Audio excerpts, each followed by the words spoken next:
Ansari, working for Maitri as a legal program coordinator. And, my association with Jyoti Thai, like as she is known in the community and her organization began in 1998, where I was a student social worker. And when I found recently that she is visiting Bay Area, and I thought, okay, we should grab this opportunity and invite her to talk to us, right? So just a bit about her is that she's an active member of women's movement since 1975. And at present, she's president of Stree Mukti Sanghatana organization, which means Women's Liberation Organization, also known as SMS. Actually, in Bombay, we just call it SMS rather than calling Stree Mukti Sanghatana. At present, which runs 10 counseling centers, along with 10 daycare centers and a large school-based adolescent sensitization program across state of Maharashtra. She wrote a few plays, among which Mulgi Zali Ho, 1983, a musical play with 3,000 performances and translated and performed in 8 languages. Is still very popular. She has also written and composed many songs for women's movement. After taking voluntary retirement as a chief librarian of Academy of Architecture in 2001, she devoted all her energies through SMS in organizing 500 best speakers in self-help groups in the project Parisar Vikas, which means neighborhood development, through which 2,000 plus women best speakers were trained in fine sorting, composting, biomethanation, and other alternative skills. Now, Parisar Vikas has 3 independent federations and 10 cooperatives of women best speakers. A Japanese Broadcasting Corporation made a documentary on her work in 1999, and that was facilitated by Clinton Global Initiative in 2011. She's also received numerous awards from several institutions and organizations, including Maharashtra government, Mumbai Doordarshan, Green Hero Award from Terry, etc. In 2015, she received Nari Shakti Puraskar at the hands of President of India for her contribution to the women's movement. And recently, she received Lifetime Achievement Award from CSR Journal in March 2022. So Jyoti Thai, thank you very much. I mentioned about her play Mulgi Zali Ho. I mean, that was the introduction in my life towards women's gender issues. I would call Vishaka to play a small clip of that play, and we will also share the link later in the chat, so that if people want to watch further, they can also watch with the subtitles. Thank you, Vishaka.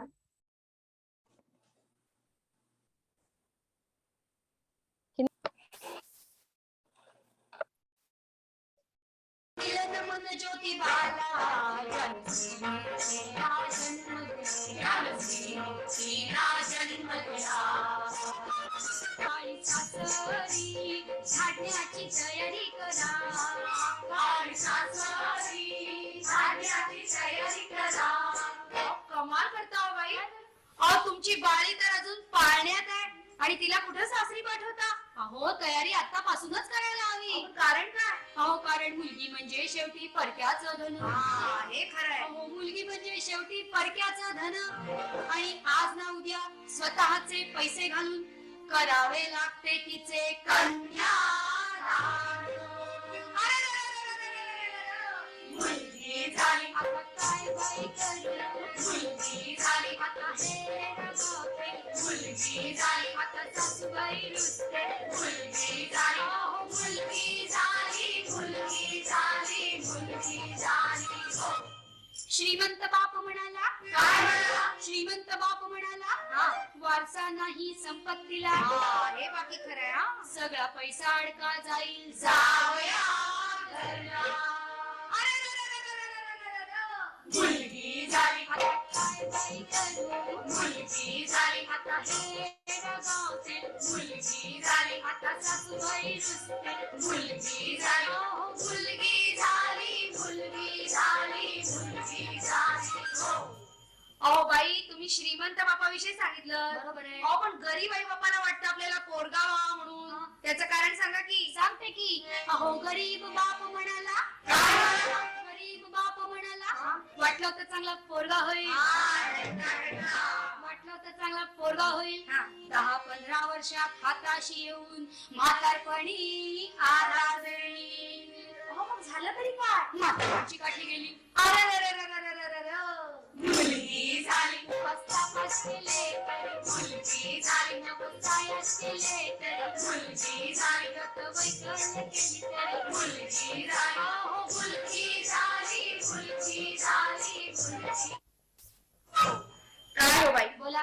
तुम्हाला एक प्रश्न विचारू का? विचारा की. अहो by, जगात जर सगळ्यांना असे मुलगे व्हायला लागले तर हे जग चालायचं तरी कसं? अहो सोपं आहे. अहो हिला मुलगी होऊ दे. वा वा वा वा वा. तिला मुलगी होऊ दे. फार छान. आणि तिलाही मुलगी होऊ दे. वा वा. आणि तुम्हाला? मला मात्र मुलगाच हवा. बघितलं, ते असं असतं. अहो पण कारण काय? कारण अहो मुलगा म्हणजे वंशाचा दिवा. किती उजेड पडलाय पहा. अहो मुलगा म्हणजे वंशाचा दिवा. आणि मुलीच्या लग्नासाठी आता पैसा जमवायला हवा. नाही बाई, अहो नाही, आता दिवस बदलले. अहो मुलीला शिकवा, स्वतःच्या पायावर उभं करा की. अहो आता काय सांगायचं तुम्हाला?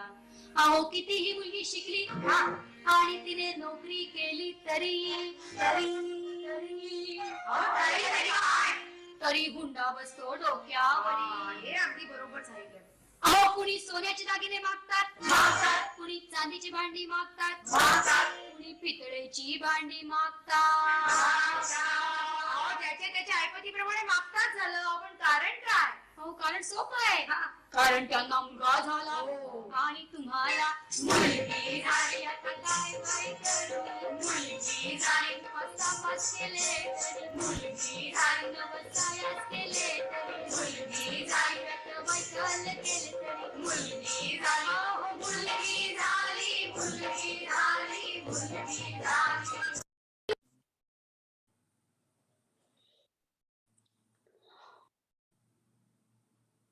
Thank you, Vishaka. Just a small, I played this play in Hindi, so that song is still remember in my mind, like Beti Aayi Hai. So that was college days. So Jyoti Thai, again, a very welcome. So we'll start as I was sharing that we will just have a very discussion here because this is Maitri staffs and volunteer and very close group we have. So please share your journey. And I already shared a little bit about the organization, but it started in 1975. So please share about Stree Mukti Sanghatana and your contribution. Yeah, I think we were good friends, I can say, around 10 to 15 people women who came together in 1975, because we were all working. Many were connected with the trade unions or their parents, like my parents were freedom fighters and also connected with the trade unions. So we all came together when we were reading a lot of articles about the women's status. Like there was that report published, Status of Women, in 1975. And we were not knowing that while growing up in a city like Mumbai, I never thought that only 35% women are literate. I mean, here everybody, you see the girls going to school, and how will you imagine that? So when we saw that, we all started coming together. At that time, it was emergency in India, and there were a lot of problems for people to come together, but they allowed women. So of course, it was like for left parties and other parties who were against emergency. They also had an opportunity that women got together, and we had a conference in October in Pune. After we came back, we thought that we should continue our work because it was just like a group event.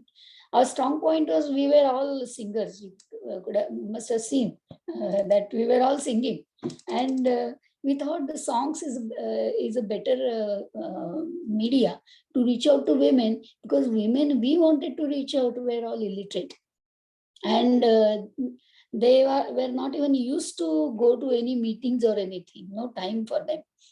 So we thought the songs is the best media to reach out them.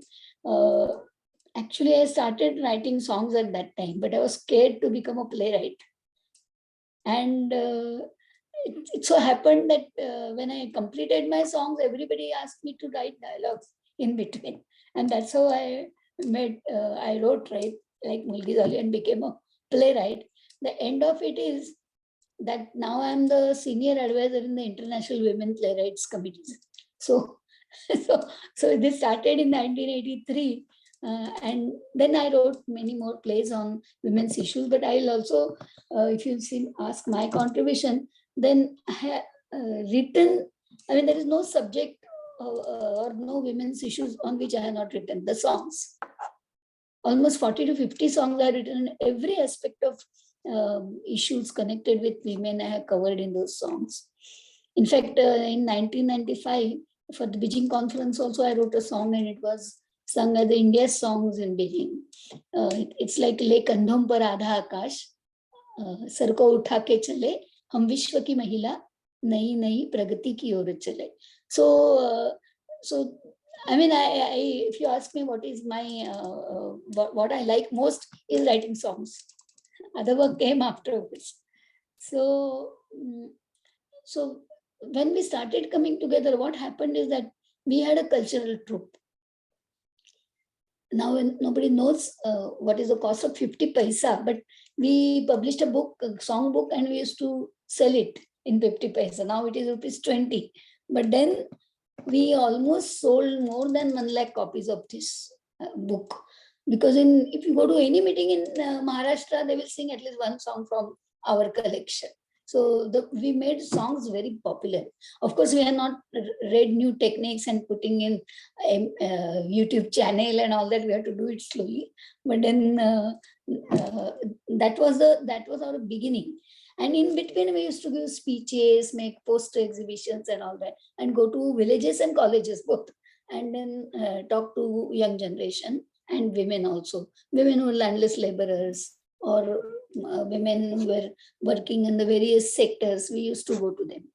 What happened is that after we started doing this, there were lots of campaigns going on. You might be knowing the historical campaigns of Mathura rape campaign in 1980. There was All India conference on that, and it was in Mumbai only. And there was also a campaign for dowry because of some few cases which have come forward, Manjushree Sarda and all that. So these are historical cases. And then we were in the process of, we were all demanding changes in the law, because the rape law was almost 100-year-old. It was a British law. So now, of course, there are so many changes have happened in the Nirbhaya case and other things, but still, this actually campaign in changing the law started at that time in 1980. And after that, when these campaigns were there, all this time from 70 to 83, let me tell you that we were all exploring what is feminism. Because people used to laugh at us in as a word, Stree Mukti, women's liberation.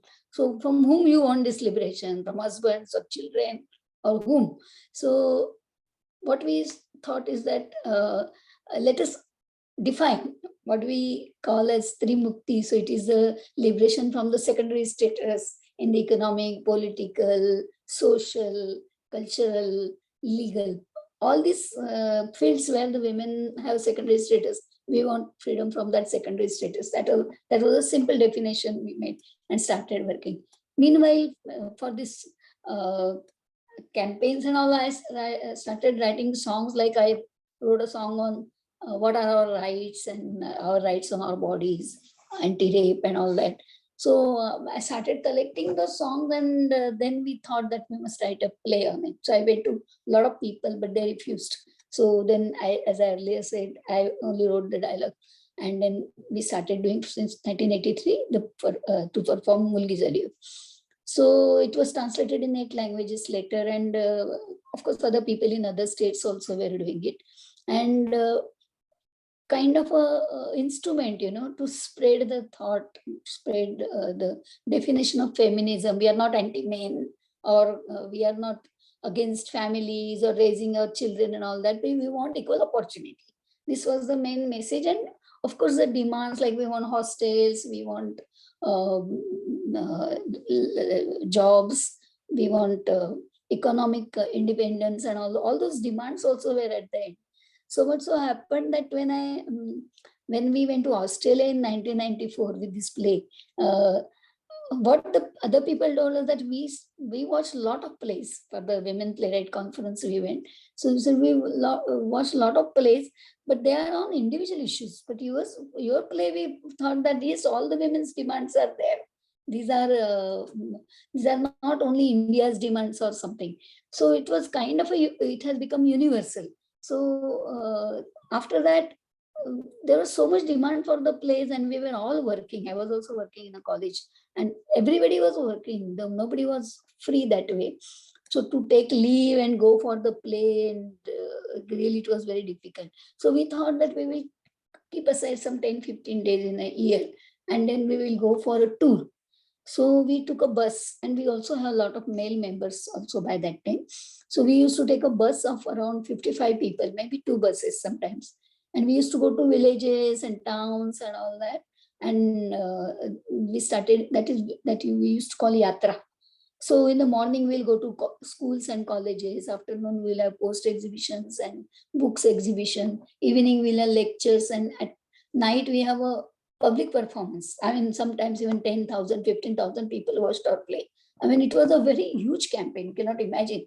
And we had such 6 to 7 campaigns in Maharashtra to spread this stuff. So I feel that Stree Mukti Sanghatana has a major contribution in spreading the word about feminism, making Stree Mukti word, coining the Stree Mukti word, because otherwise people were so scared. Stree Mukti means vapre, they are all against it.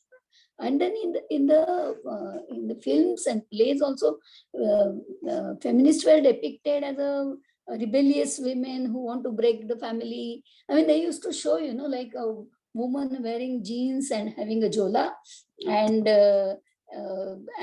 of course very short hair, and going to every house and telling women to take divorce. I mean, what will be the advice that you take divorce? This was even the people, who the good writers and the best writers, I can say, used to depict us as a feminist.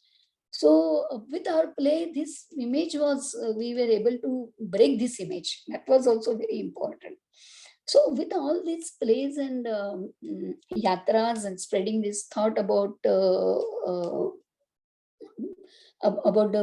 feminism, what happened is that after we came back, many women who came with us there for yatras, everybody cannot perform in the play, because everybody sometimes wanted to perform in the play. We want to go on the stage and perform, but then that we cannot give that role to anyone. They must know how to sing and all. But when they came back, they were after us, give us some work. And in between, what happened is that after every performance, women started coming to us and asking us to help them in their domestic problems. They used to say that you are talking so much on the stage, so you help us. But none of us was professional social worker. All of it, I was librarian, somebody was lawyer, maybe from a trade union, somebody 3-4 were working in banks and all. And actually we did not have any time after our jobs. But sometimes if the woman will come to us, I will take her to my house. But that was very dangerous, because the family also got very angry. So then we thought that we cannot do it this way. We have to find out how to do it. So then we have, since 1985, we started our first counseling center. When Jayashree Pandit is the senior most counselor, professional counselor, she started honorarily working with us. And still, she's, I think, 75, and still she's working with us. So this is our, what I'll say, it's not luck, but it is, this is the contribution from women in Maharashtra given to us, that we have so many volunteers. So many volunteers. For each center, we have 10 centers now, and each center there are volunteers. Because only 2 or 1 family counselor cannot cope up with the pressure of the cases which we are getting. So So we have number of volunteers, and there is training of the volunteers, and this is across Maharashtra. We have the centers, and uh, it's in rural area also, and of course in the urban, like Mumbai only we have around 3 in Mumbai, 2 in Navi Mumbai. So here itself we have 5, and then Pune, and then Usmanabad. We have three centers in the police stations. There is this police station counseling centers are there. So inside police station, they give one room for counseling to the organization. So it is actually held by Tata Institute of Social Sciences. So we are running these centers for consistently for last so many years. Even in the pandemic period also, we have given them telephonic services and all that, because it was difficult to come out. But then we gave a lot of other help, also monetary help and all, to the needy women.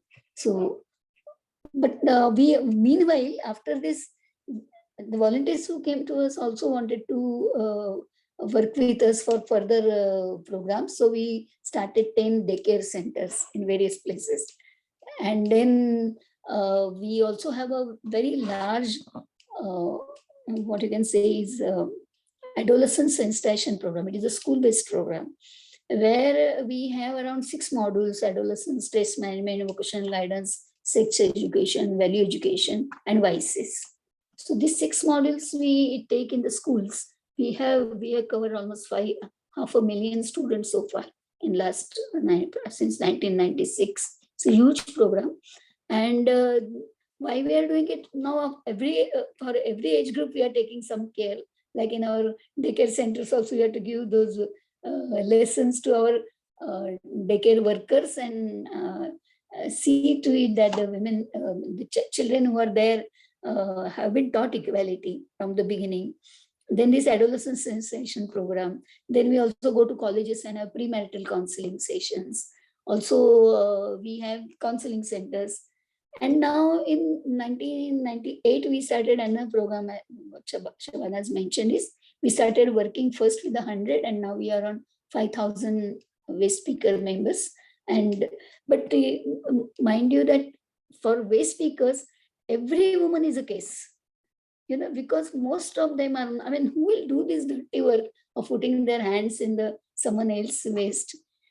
Unless they are either widows or deserted by husbands, or their husbands are alcoholic, or the husbands are not earning anything, or they are the single parent families. So these are all women, suddenly 5,000 such cases joined us. And then at the community level, so we had to train our community members, community workers about the legal literacy, how to bring those cases here. So another program we started in the counseling center is that we had now community counselors from the slums, and we give them training, how to identify the case, to what extent you should work with them, how to find out, and then bring them to the counseling center. You should not handle the cases yourself, that point. But let me tell you that the offices, counseling centers we have are very, congested. Hardly 1 or 2 rooms, no room for even separate counseling. I have seen your center, Maitri, in 2011. I was in Bay Area, and actually, when I back in India, there is a Nalini, who was working with your center earlier. From the very beginning, Nalini Shekhar, her name was. Yeah, she was actually one of our board members and one of the early people on Maitri board. And she moved to Bangalore, and she works with waste pickers, I think. Yeah. So she, when we were talking, and she knew that my son stays in Bay Area and I'm going there, she immediately told me, you go there. So I came and saw your center, and something, I really, 2011, I really envied, where so much space they have. They have a separate room for children. The children have some corner. But in our small space, I tried that, when I saw that, to have a special space, little space for children. But fortunately, we were constructing our own building in Navi Mumbai, not in Mumbai, but in Navi Mumbai. And there I made a special place for children because I'd seen it, I still remember. And that was really, I mean, seeing that and bring the changes, telling architect to have something, some such space there in our center was really a very happy experience, seeing your center. And actually, I still have photos when I visited your center. So it's not that I'm meeting Maitri people for the first time. But that time, I mean, I just didn't even introduce myself. Just went and just watched everything. How the other such counseling centers are working outside India. That's all. So, so our work was so much now with waste speakers joining us. So now we have a special program for the community counselors, where now we might have to give them fellowship to some women and teach them more about the family counseling. So let us see, that is our next year's program, because there was a big setback for everyone in pandemic. Here we also have a lot of problems in India about the because of the political situation. Like my all friends are doing campaign over there about the Bilkis Latif,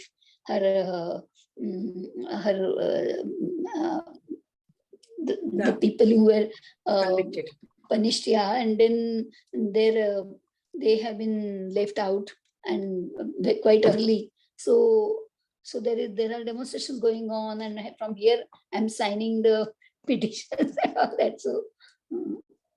So I mean, it's not very easy now. Like our one of the judges, High Court judges, she said that the Manusmriti is the best thing for Indian women. So now, so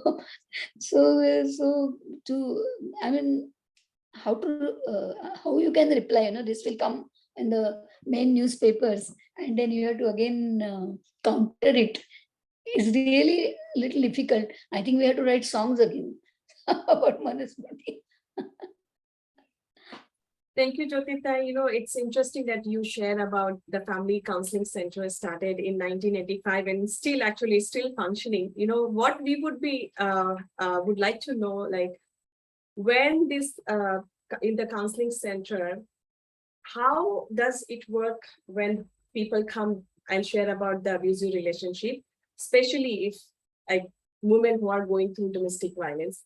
And what were the challenges in the organization or for the counselors while dealing with these kind of cases? Because as you said, like, it's a very tight, compact community, and people actually generally know each other, and they know the organization because the organization is set up in the community. So what kind of challenges you have faced while working with different centers and working with parties?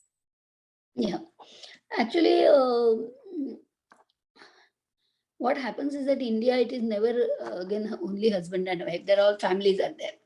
So if the daughter-in-law comes there, then mother-in-law will come and start fighting in the center itself. So whole family comes, we have to take always the joint meetings. Joint meeting is a feature of our counseling center, that everybody from neighbors to everyone will come in the counseling center. So we have to have a special space for them. And so it's a pressure from every side, you have. So now when we are, how we counter with it is very difficult, let me say. So either we have good shelters. We don't have our own shelter, because there are shelters and they are also sometimes empty. So we take the advantage of that and we send the women there. And that's why we have this community counselors. The only reason we started it, because we feel that, they should have a peer pressure,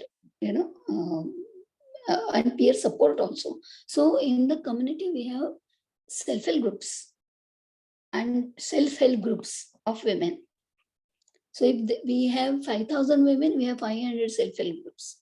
So we are giving legal literacy to the self-help groups members also. so that they can support their neighborhood. If a woman is beaten, the other women go there. So it's when it comes to it is the second stage when they come to our center. That's what I said now. Our community workers, we taught them about the legal literacy, but even community workers do not stay in that slum. So there, if they want protection, they have to have their neighbors or their self-help group members to help them. Let me tell you one example is that when after so many years we had a meeting with our community leaders in Parisarika, especially. Parisarikas is the environment program with waste speakers. So there, we asked women what major change was in your life when you joined Stree Mukti Sanghatana. So they said the major change is that now our husbands are scared to beat us. Because Stree Mukti Sanghatana name is also now very iconic, and people, husbands are really scared. And if we write them a letter, they immediately come and visit center because they feel, no, we don't take out every now and then demonstration, but they're scared that we will take demonstration there. So they're a little scared, and it's good. And so women are also now, they have become strong, more strong. Now they don't take beating that easily. Still, of course, there are incidences of beating and all that. But some courage they have now, some strength they have, because they have become not only of Stree Mukti Sanghatana, but their own self-help groups, because now they know that there are people, otherwise, usually all these women are migrants. Their roots are in the villages. So they used to feel that I have nobody here. Though there are relatives and all that, but all relatives stay in one community, especially there as their Dalits, they stay in one particular community. So they feel that they're all relatives only, they won't support me. So relatives means husband's relatives, not their own relatives. So they won't support me. But the moment they join the self-help groups, they thought that yes, now they have some strength because of the other friends in self-help. So this was the major. But in general, this thing also, we do a lot of home visits. And as we are working for so many years, we have people, in many suburbs and all that. So we have to find out, we have to take help of them and give them support. Sutita, is a way, sometime if it happened that the counseling, like you tried everything, people did, your counselor did home visit, but it didn't work and police were involved in any situations? Yeah, it happens many times. And let me tell you that we don't get any rich clients, we get only poor clients, because Stree Mukti Sanghatana is known for helping poor women. And the rich women really, or those who are from affluent families, they can have their own lawyers and all that. So here we have lawyers service, and if the women require, then the free legal service is there. But if they have to go to court and all, then they have to pay some fees, or sometimes we have some donations, and from that we pay. But when the police is involved, we also have a lot of connections within the police station. So police only send cases to us because they know that nothing is going to happen here. So they must have counseling. So they send the cases to us. So, and we take sessions with the police also. Yeah. Because unfortunately, police don't have the lists of counseling centers where these are situated, located, where there are shelters. Actually, I'll tell you, at night, 12 o'clock, somebody called me that near my house, there was a girl, who was abandoned. She doesn't know where to go and all. So I went there, the police van came, because this 103 number and all, the police van came there. But they did not know where to take her. They said, you take her to your home, but I'm not going to do that. You had taken up her case, and so it becomes police case. So I gave them the address of shelter. I called shelter and said that just admit this girl. Tomorrow we'll see what to do. Our counselor will come. And so this is the way, like there are no diaries, guidelines, and all that. Even even when we are working for so many years, we don't have even government identity cards, that these are the official counselors. We are service providers as per the law. Still, we don't have any identity. I mean, there is a lot of apathy about the women's issues, you know. So, and you there know, was in sorry. 1994 women's policy. It was all written, but what happens is that every time the women's policy comes, the government collapses. So the policy remains in the books or on the net. So 3 times it happened. So and the Women's Commission also goes there, and then where to go now to fight? So Jyotita, my next discussion is very interesting, right? In 1860 Indian Penal Code law came, and there was a second amendment came in 1983, the time that you were mentioning about so many changes. And that time, the 498A was actually amended, and they included physical and mental cruelty in the definition. The reason I'm saying, I just wanted to introduce a little bit about the Indian Penal Code and 498A, because so many discussions are happening on 498A. Yeah. Now, the thing is, like, there are so many people, especially men, they are coming and talking about that how women are misusing the 498A. And so what I would like to know, like, if you can share your opinion and experience, how much you have seen it in the community that people are actually using, or I'm not even sure if people are actually using, and then we go to misusing. Yeah. Because of this, you know, the Tata Institute TISS has made a survey, and they found out that in hardly any women's organization counseling center has filed for 498A. These are only lawyers, you know, who want to extend the cases, who want to really forcing the clients to go under 498A, saying that, I mean, see, the whole world is talking about the revenge. You know, we have forgotten what Mahatma Gandhi had said. So more revenge. So they say कि जैसे हिंदी में कहते हैं खून का बदला खून, तो वैसे they always say that if he has troubled you, you must also trouble. Then mother-in-law's trouble, okay, let them go to jail. And then women also, when they are angry, they listen, but it is really the relatives and lawyers are responsible for increasing number of 498 cases. And I feel we also made survey in our some organization also for all these so many years. We had hardly 1 or 2 cases which were genuine, where we applied for, 498 was involved. But then otherwise, we also never, but then, I mean, Tata Institute has made a survey that is really important.